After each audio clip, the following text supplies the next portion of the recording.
For me, I had to figure out, because I've got fibromyalgia, I had to figure out when my better energy was. Power to Live More with Joe Dodds. Welcome to the Power to Live More podcast, all about productivity, organisation, well-being, energy and resilience.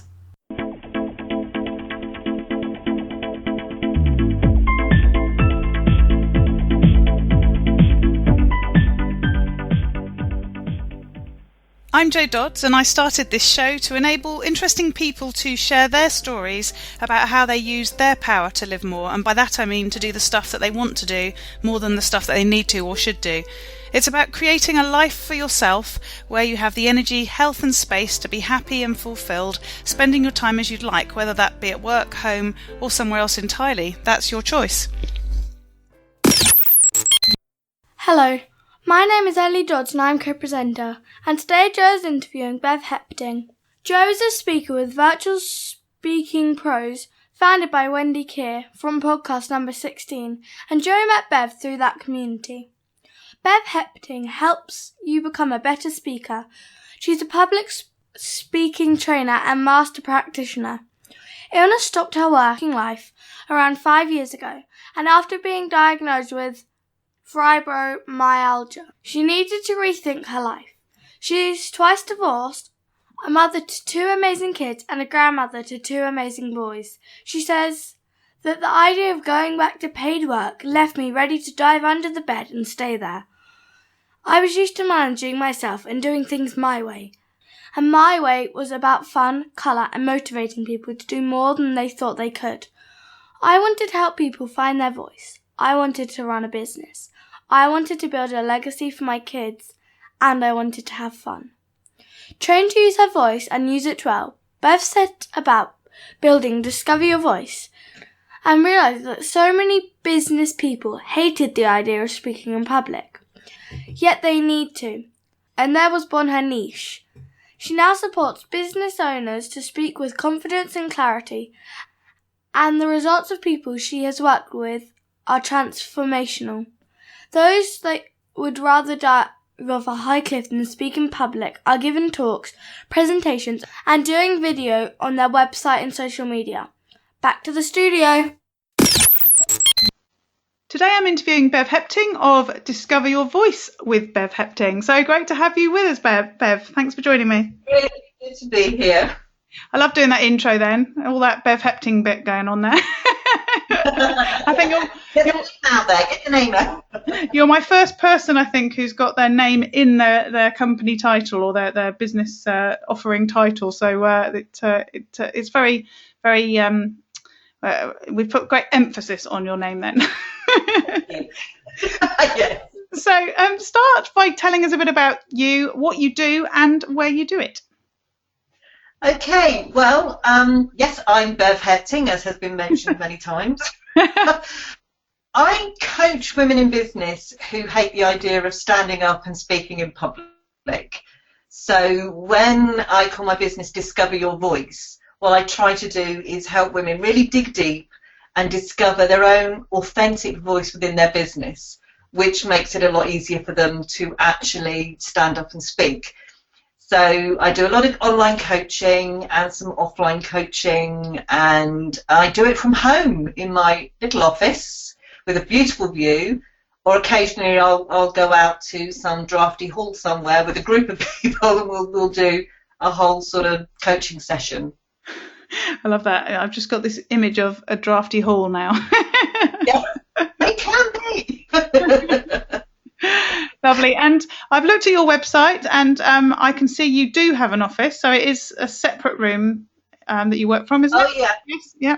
Yes, it is. I had to. I overtook what was the spare bedroom, and it was a tiny room, so it couldn't really be called a bedroom. So that made it easier to say I'm taking it over because I needed to sort of go into somewhere to work and then leave somewhere to work. Otherwise, I struggled personally with that whole division bit. So, yeah. Yes, I have an office, and I have all sorts of lovely things around to motivate me and keep me going.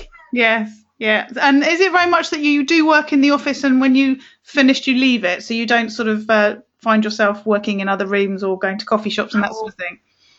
Well, Joe, I wish I could say that that was the case and I was that disciplined, but I have. Sometimes I'll be sitting there in the evening, and I've got my main computer in the office, but my laptop is always in the lounge, and suddenly it'll be like, oh, I forgot to. I grab the laptop, so I'll be watching some rubbish on TV or trying to catch up with something. So I can't say I always. I try to be disciplined, but sometimes it slips. Yes, yeah, me too. Although I have read a lot recently about people having sort of different workstations, if you like, for different things. So if people write a lot, that they perhaps have this one place where they always write, and then for other types of work they have a different place where they do that. It always strikes me that if that's the case, you must have quite a big house to be able to have all these different places. I'd just be taking sideways steps if I do that, and then I'd forget where I left everything. Yeah. Mine all has to be in one place, as messy as it can look sometimes in my office. I know where it all is. Yes, yeah. So talk us through a sort of a typical day or typical morning, how you sort of get yourself going, organised, and how you sort of work with people. Okay, I'm not sure there's a typical day. Everyone says that. It's always, but there's always a typical morning. Right. My morning. What I try to do is sort of say that for people that I work with, I say, the office is open from 10 o'clock onwards. Yeah. 9 times out of 10, I'll have got up and sort of 6, 7 o'clock and have my cup of tea. I always have to have my cup of tea. then I have to read the paper, and not specifically because I'm politically minded, or it could be a comic, but for some reason I have to read a paper in the morning and drink my cup of tea. When I've done that, with your sort of staying abreast of current affairs piece, until you told me it's nothing to do with that. It's just that you need to. No, I wish I could say I really wanted to go. But no, I mean I can hold a conversation with people and say, yes, I understand Kelly is being blockaded, and I think we're out of Brexit. Did I miss that? But I tend to. It's almost like a ritual where I could just sit and read and take in some things, and I'm having my cup of tea and I'm gearing up, and then. When I start work, I can then go in, I go through Facebook messages first, then I go do all my emails, and I think, right, I've got those out the way. Aren't I clever?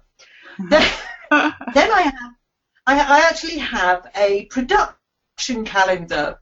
I spent a long time putting this together about what I was going to put on social media, on what day, and where and how, and all of that. Monday, very good with that. By Friday, I've completely forgotten. So I sort of have these set rituals that waver. That's the only way I can put it.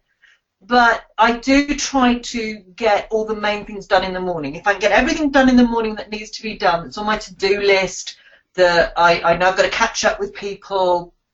My diary is my absolute, I have tried every production sort of app in the world, and I still go back to my diary and a pen so that I can pick it up and see it. I think I would have a nervous breakdown if I lost my diary. So once that's all clear, after that, it's really a case of looking at sort of the next set of priorities. So the next set then is, am I getting any traffic to the website? Am I doing anything to market? Am I giving out my messages right? Things like that. And at the moment, I'm launching a course, so it's content writing as well. So yeah, mornings are pretty much a ritual. Afternoons waver a lot. Yes. Depending on how I feel. And would you say you're a morning person or a sort of later in the day person? I'm definitely a morning person. The earlier I can start work, the better. Right. By 2 o'clock, 3 o'clock in the afternoon, I'm beginning to dip. Yeah. I'm in bed by 9. Yeah. So yeah. Yeah, so that's what sort of where that structure comes in the morning, isn't it? It's fun. It's interesting. I've tried to do the morning thing, and I've been, you read all about things like the miracle morning and all that sort of stuff, and I've come to the conclusion for the second time, so I'm going to believe myself this time that I'm not a morning person.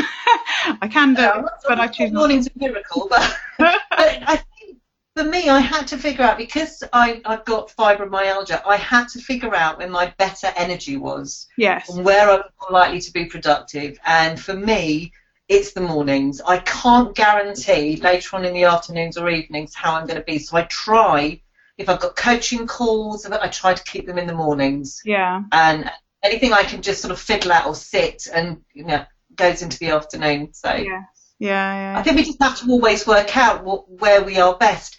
I remember biorhythms was a big thing way back in the day, and I really got into this. Oh, yes, I'm up then, and I'm down there, and the 3 lines meet. So the thing I always think with those, when they talk about those 90-minute cycles and everything, is sort of how you ever work out which part of it you're on. Because, like they say, do 3 25-minute Pomodoro sessions and then have a longer break because you've done a 90-minute amount of focus.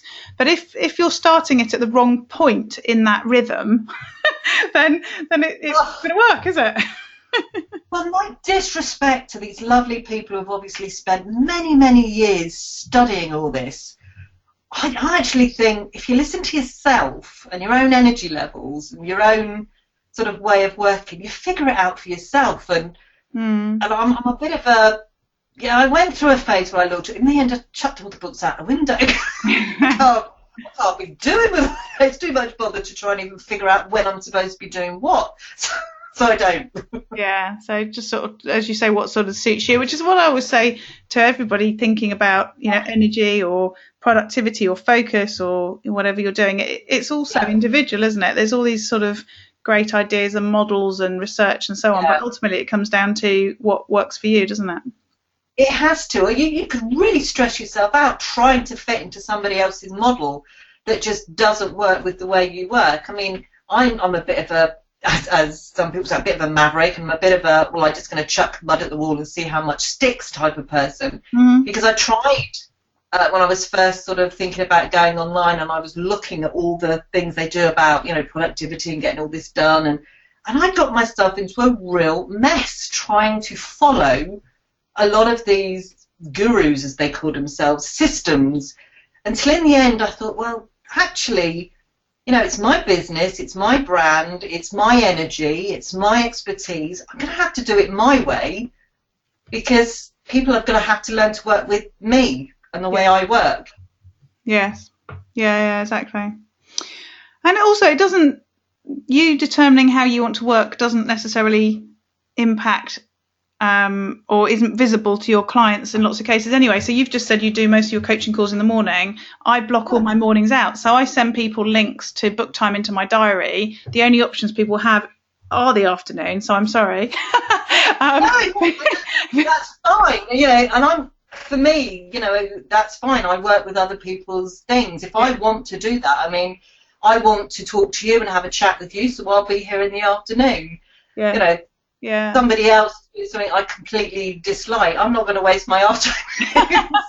Oh, I'm flattered. I'm flattered. You've given your afternoon.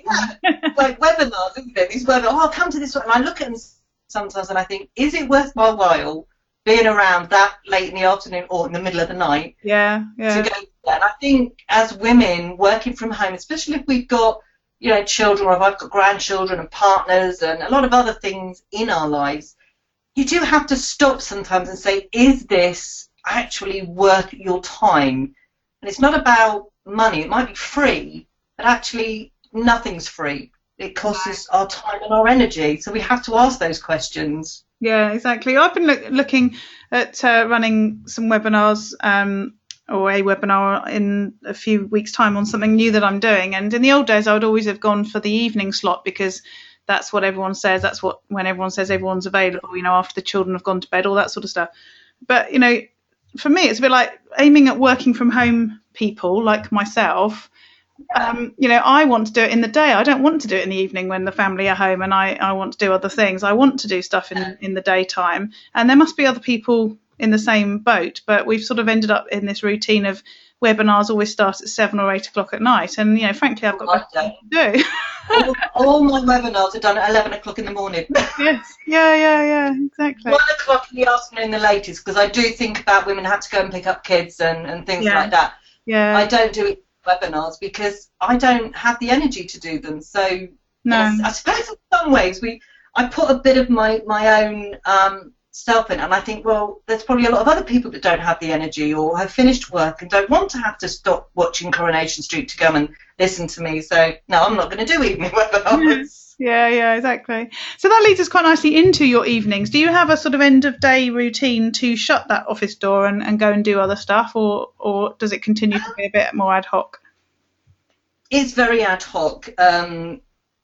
My husband is a coach driver, so his hours, sometimes he'll come home relatively early in the evening, and other times I don't see him till the next morning. So sometimes it depends on when he's home. And when he's home, I quite like to just shut the door and do something different. If I'm on my own in the house, I flit backwards and forwards. But the one thing, my guilty pleasure, if you like, is rubbish TV. Keeping up with the Kardashians, doing a bit of Jeremy Kyle.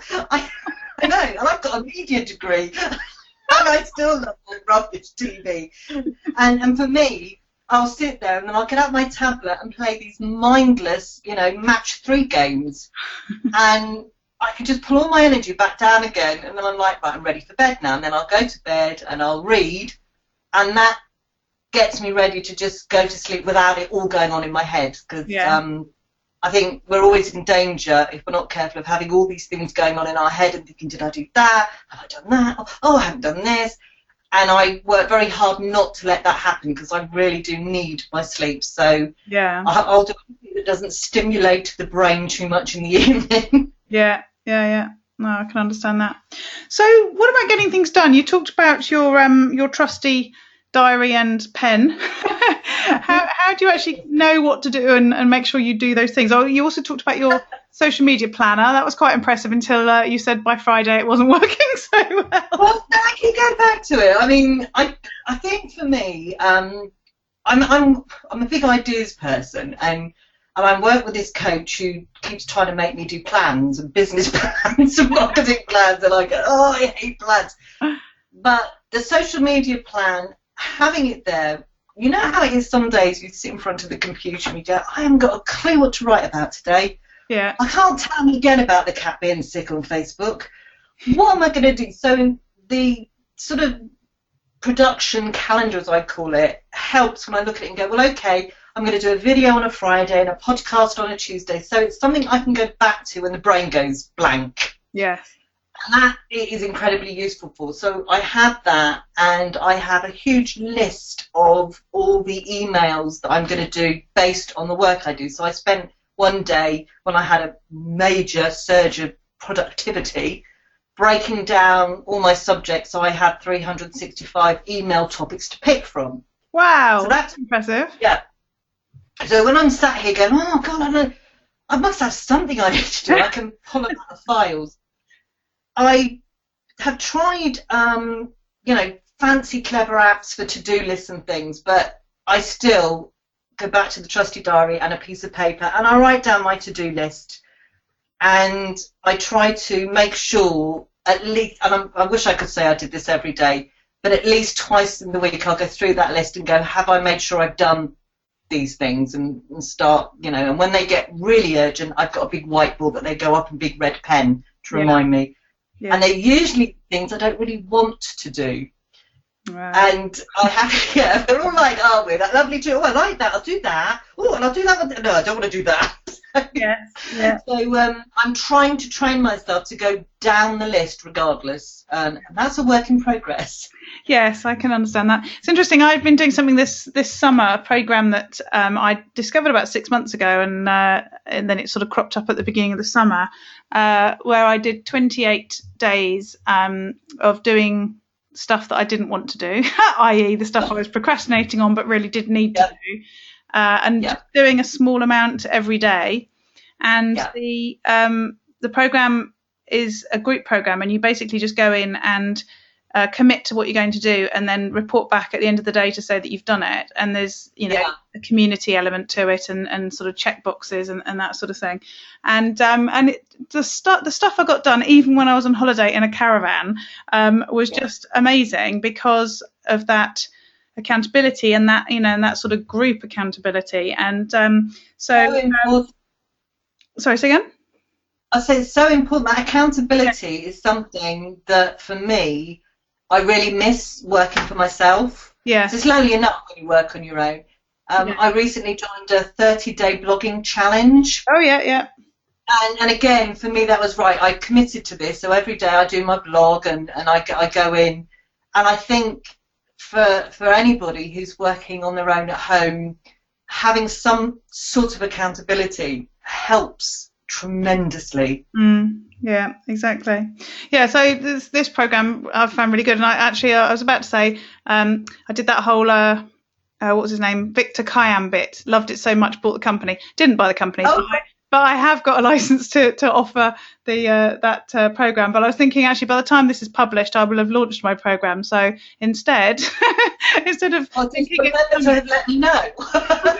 instead of knowing it's coming, anyone listening to this podcast when it comes out, if you look up "Get It Done," Get Stuff Done with Power, then that will be what I'm talking about. It's just not existing yet. So there we go. So, what about other sort of tools and apps? We talked about sort of getting stuff done. Are there other things that you use that you would recommend that sort of make things easier for you or you get done? I mean, for example, you talk about social media a lot. You must use some tools for that, do you? I use Canva. Oh, I love Canva. Love Canva. And couldn't live without it. Love Canva. Grammarly is the other one for me because I speak. I write the way I speak sometimes, so I use Grammarly all the time to make sure I've got my grammar right. I only discovered that recently, actually, as a result of the group that we met in, Wendy Keir's group, and I can't remember what it's called, but Speaking Pro, I think, isn't it? Facebook, and it was somebody that recommended it in the group, and so I uploaded it.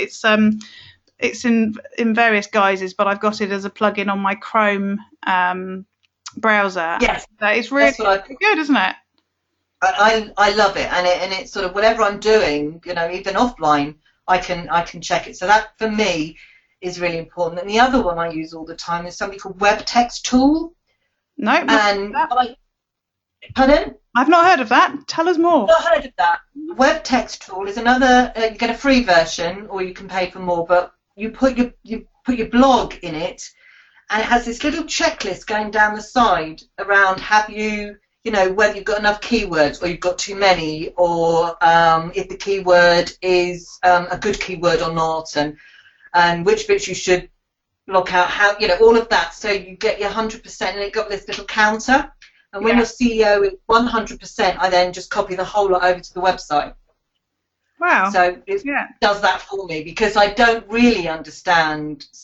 Well, I sort of understand SEO, search engine optimization, but it's a bit like the car. I sort of know how it goes, but I don't really want to get my hands dirty under the bonnet. Yes. And knowing that that's never going to be my, greatest strength, any tool will help me get that right. I go, yes, thank you very much. God bless. Yes. Yeah. Oh, that sounds really good. Yeah. Yeah. Cool. So is that your list of tools or apps done, or have you got any more? They're my three top ones. The only other one that I use, because the other thing I got quite overwhelmed with once I actually started having clients. You see, business is quite easy when you don't have any clients. Yeah. And then you get clients. And have to manage the clients. That's the bit about the rubber hitting the road, isn't it? That's the moment of truth. It so overwhelmed me that I then went hunting for something that would help me manage all of that. So I use Insightly at the moment, and I'm trying very hard to become more disciplined in how I do that. So that's the other one. Otherwise, I'm a bit like a magpie. I do tend to, they come up and I go, I'll go and play with that for a while, and then it drops off. And then I'll go and play with something else for a while, and then it drops off. So yeah, if it stays more than 6 months, it's doing its job. Yes, yeah. Can you just say that the one that you just said again? Is it Sightly? Did you say? Insightly. Oh, Insightly. And what does that do? It's a customer relationship management tool. It's free. Another one that, you can do. Then the free has enough for anyone unless they need something huge. Yeah. And you can put everything then into tasks and into projects. You've got all your contacts there, the emails, if you're doing follow-ups, Also, things like when you're pitching. So, if you pitched a work to somebody, like, if I've offered to do a course and they're thinking about it, I put it in there as this is an opportunity. So it's got all those sorts of things in there that is relatively easy to manage. It's what I call a user-friendly one. Yes, yeah. But for small businesses, I think, when I start having so many clients, I don't know what to do. I might pay a fortune and have somebody that automates everything. Then I have to do it all myself. Yes, yeah, no, it sounds like a good tool though. I use Capsule CRM, but every so often. I looked at that one. It's funny, isn't it? Some people, we all have different ways we work, and some things work better than others. And again, I always say to everybody, if it's out there to test, go play with it. Yeah, See how it goes. The amount of CRMs that have got me listed as a potential customer. Mine's email or automation. Like, I keep having to set up new emails just to test it again because I've forgotten. Yes. And somebody will say, well, there's a new tool called, fairly new tool called such and such, such and such. And you go, oh, yeah, I've already got an account on that. That was like... The one that's really good at the moment that I can't afford is Meet Edgar. Have you come across that one? I've got that on my to-do list to sign up, and I have had it on there for ages, and I keep thinking I will, and then I keep thinking, I think it's something like $50 a month or something, isn't it? I keep thinking for that, I could just do a spreadsheet myself and upload it to the Hootsuite once every 6 months. Do I need to spend money? Which is not like me. I'm not normally so sensible. No, I just went back to Buffer. Yeah, well, I use Buffer and Hootsuite. I could just throw Meet Edgar in, just for sort of variety. But yeah, I do keep thinking it would be really quite handy just to be able to recycle stuff without having to think too much about it would be helpful. That's what. Yeah, when I did the free trial, I just thought this is brilliant because it did recycle stuff, but it didn't warrant. And I think that's another thing. It's very easy to get sucked in. I think I've wasted a lot of money getting sucked into things before I had to stop and refocus and go, no, what is really important to keep the business going? And what is, just because you're chucking money at it doesn't mean it's going to make your business any better. No. It's like Infusionsoft. For a while I was thinking, should I? Because that does everything and everybody's got Infusionsoft. And look at the cost of it. And, in the end you have to go, no, stop. Yeah. It doesn't matter, you have to get your business settled and going and before you start looking at all these fancy sort of tools that make your life easier. And that's that opportunity cost thing as well, that things like Infusionsoft take so much time to learn properly that actually, you really need to be absolutely certain that it's worth the investment of not only money but your time, especially then one of the other podcast guests, Nicola Cancross, a while ago said that she uses Infusionsoft. She's found some other tools that she really likes and she would transfer over to them, but for the fact that she's invested so much of her business time into Infusionsoft, that it's just really not worth it at the moment, sort of thing. I'd rather pay somebody else to do the job for me, to be fair. Yeah. That's what I look forward to, that time when I can afford a VA. To do those things I don't want to do, and I'll send her on that course. Yeah, exactly. Do the things I want to do. So moving on to sort of more or less work stuff. What about what you do to relax when you're not working and how you keep healthy? You mentioned fibromyalgia, so I guess you've got some challenges that not all of my guests have in that respect. What sort of things do you do to look after yourself? It is a challenge sometimes. I've recently started doing Reiki. Because of fibromyalgia, you can't be touched. It's quite painful to be touched, and I wanted something where I could just lay. I found this lovely lady locally who does it, and so now twice a month I go and have Reiki with this lady, and for an hour everything switches off, and I don't know why I didn't do it earlier. So that's the one thing in my life I won't give up. now I found it. Yeah. I do some meditating. I'm not saying I'm an expert meditator and probably a real, meditation guru would say, no, you're just laying there relaxed and falling asleep. But I like to think that I meditate and relax. I've got these two dogs that I walk when I can. So I do as much as I can to relax the mind as opposed to the body. because fibromyalgia, and there are a lot of illnesses out there that are really exacerbated by stress. Yes. And I found that I had to learn to stop stressing about the business. It was like, focus down, keep it really simple, and that was a big lesson for me. Focus on this, and it, you know what you do, you know you're good at it. Once the people that are doing your courses, and I get really good feedback from them, that will, give it time. It's not going to happen tomorrow, much as I wish it would, And once I got that in my head, it's that mindset. I found it a lot easier then to sit back and go, okay, I'm not going to get stressed by this. I'm going to go and take that time for me to do Reiki.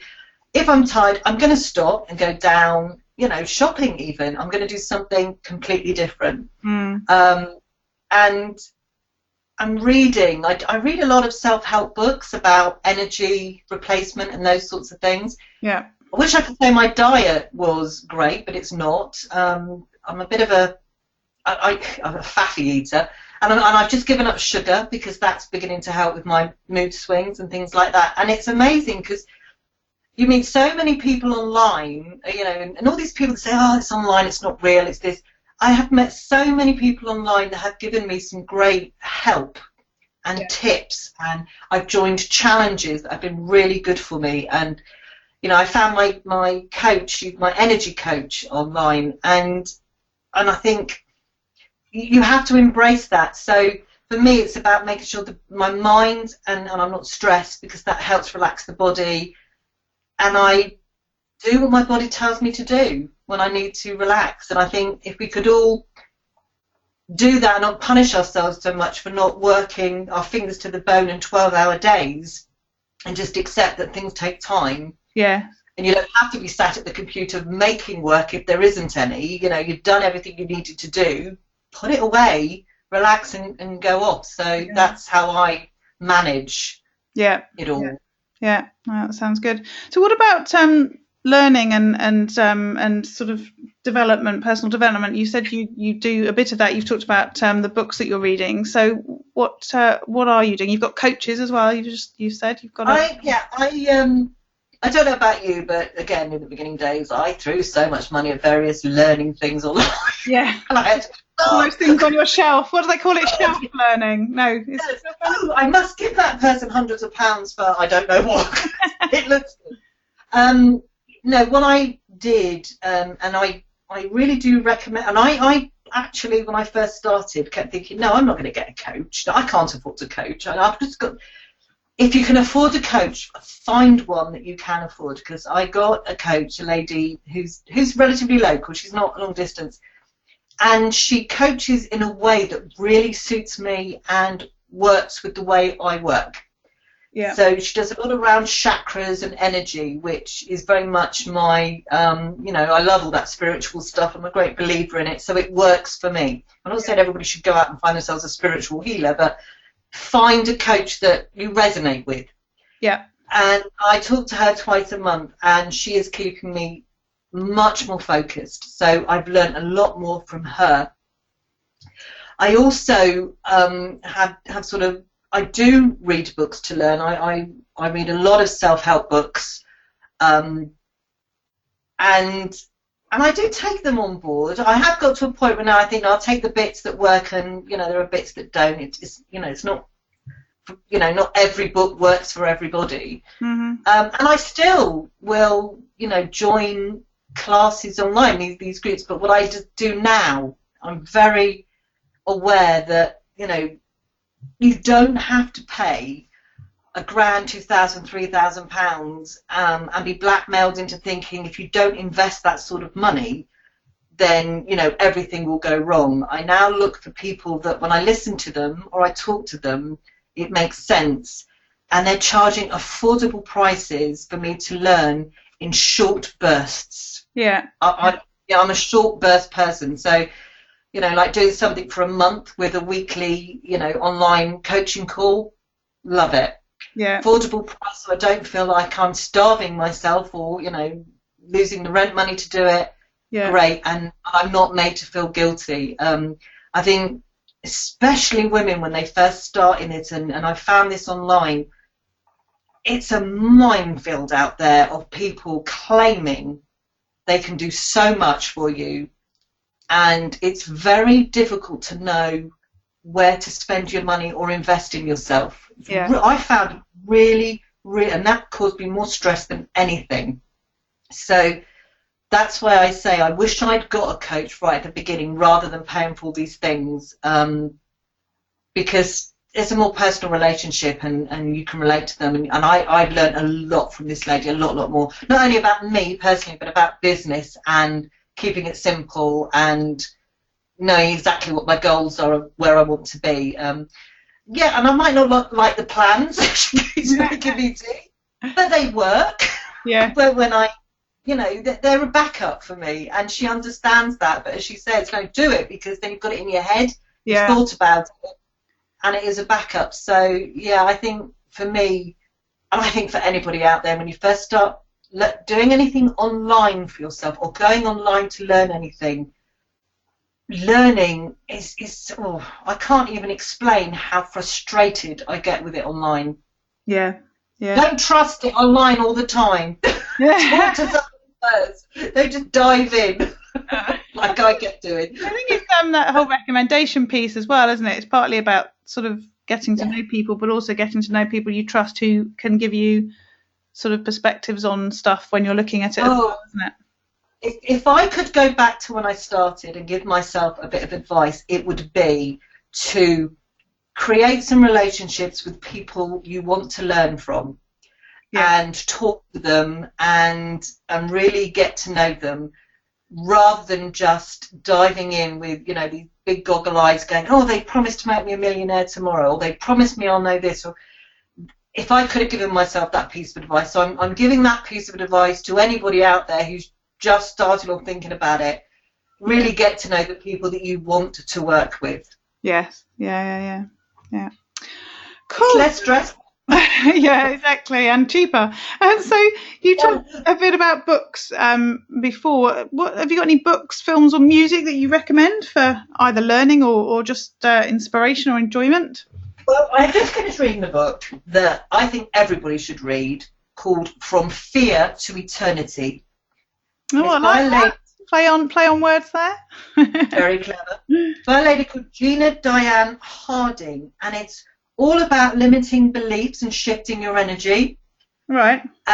It was so easy to read. I was away in a caravan the last couple of weeks, and I read the book, and it's got some really, really useful little exercises you can do. So that's my go-to book at the moment when I really want to re-energize or get rid of a limiting belief. Yeah. Because generally, I'm going to apologise now for this, I love books about vampires and wizards. I'm a Harry Potter fan. I love all that magic. I can just disappear into a whole other world. And anything like that. I'm not really a music person. That's usually just on in the background. But I do like my, fantasy stuff if I'm watching films or watching TV. Yeah. Oh, lovely. Yes, I'm a bit of a Harry Potter person, but not any of the vampire stuff. I never really got into all that, but it's funny. I just discovered it recently, and I thought, oh, these are good night reading. I shall read about vampires before bed. Yeah, I saw I can't think of his name. The guy who played Harry Potter in a trailer for Daniel Radcliffe. That's right, in a trailer on Amazon Prime yesterday for a recommended video, and it's one where he's it's like a romantic comedy, and it just feels so wrong. I mean, that's little Harry Potter. He's an amazing actor. I have watched a few films he's been in, and you don't see him as Harry Potter when you watch some of these films. And some of them are quite dark, so a bit of casting, definitely. Yeah. Cool. So we're coming towards the end of the interview now. What about days when things don't go right, when you have a bit of a bad day? How do you deal with that? I allow it to happen. I think the best thing anybody can do is when it's going wrong, and we all have those days when you're looking at the bills going out, no money coming in, or the technology's gone wrong.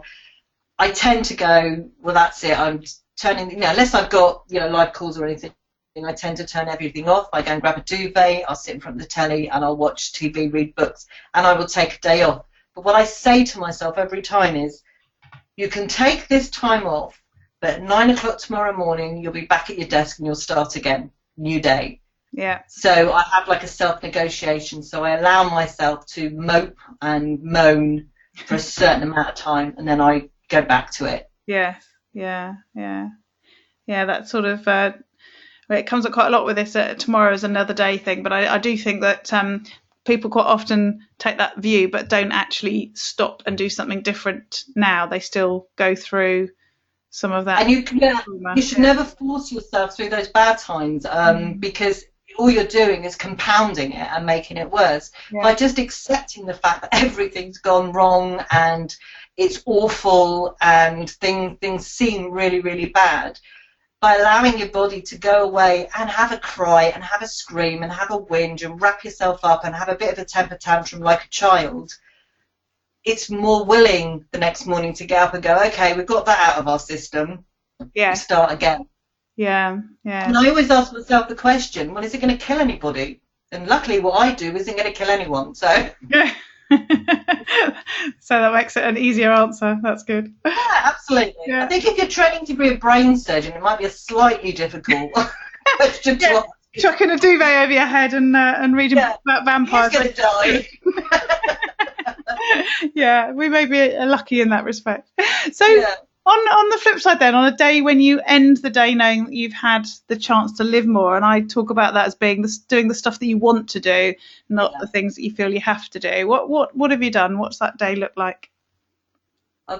Those days are amazing, and I'm getting more and more of those days, and I think I consciously try to make my days like that, because when I sort of finished in the office and everything's on a high and I've had great feedback and the technology's worked and I've got a new client, it's almost like someone has given me a prize, an Oscar.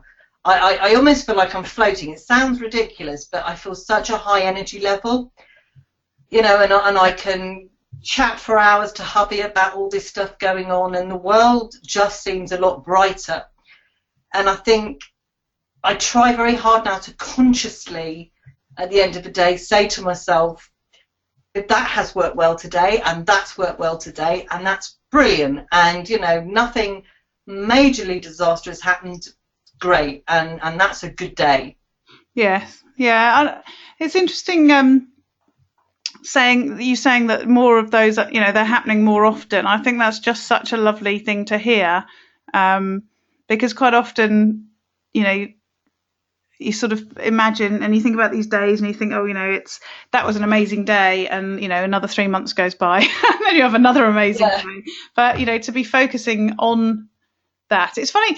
I interviewed somebody else for the podcast today, and he responded about how he felt at the end, which is sort of what you've said as well, whereas most people have responded by telling me the sorts of things that they did.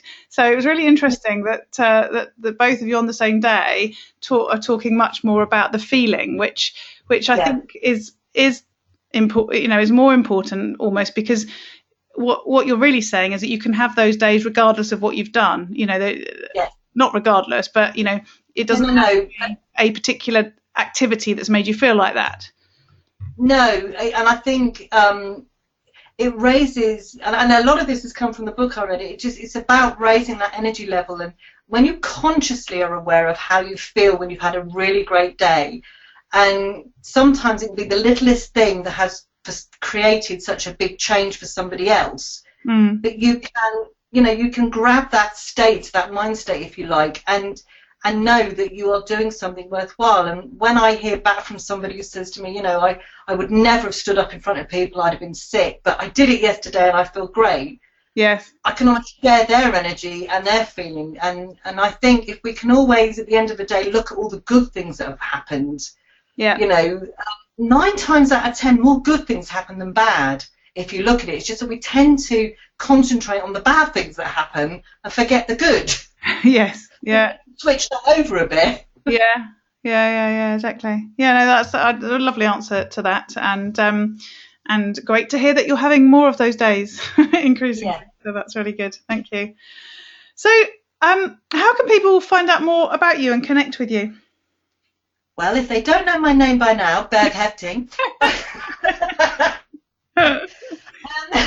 If you go to my website, which is all the W's, bevhepting.co.uk, has all my contact details on there.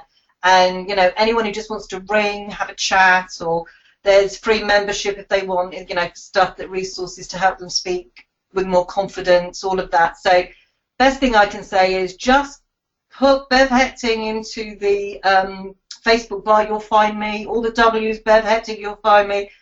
That's why I like my name being thrown about a lot. Yes. Google it, you'll find me. Exactly. But remember, if you are going to be phoning Bev, try and do it in the morning. Yeah, I appreciate that. You could give it in the morning. Unless you're going to spend lots of money with her, in which case phone anytime you like. Yes. Lovely. Thank you so much, Bev. I've really enjoyed interviewing you. No, it's been fun. Thank you very much. Use your power to live more. All this information is available in the show notes on the website powertolivemore.com/ in this case 33. The website is the place to go if you want to find out how I can help you to improve your productivity, organisation, well-being, energy and resilience, your power to live more, and that's do more of what you want to do. If you're listening to this in the summer of 2017, you need to know that I'm launching a new mastermind group in September to help business owners to improve your productivity, organisation and well-being to enable you to reduce your overwhelm and live more alongside having a successful career and business. There's more information coming soon. If you're on my list, you'll hear as soon as the details are live. Go to powertolivemore.com/power checklist to download my 5 fundamentals checklist to review your life and business and get on my list, or email me at joe@powertolivemore.com if you want to find out more now. Again, the link for this show is powertolivemore.com/33, and we look forward to speaking to you next time. Use your power to live more.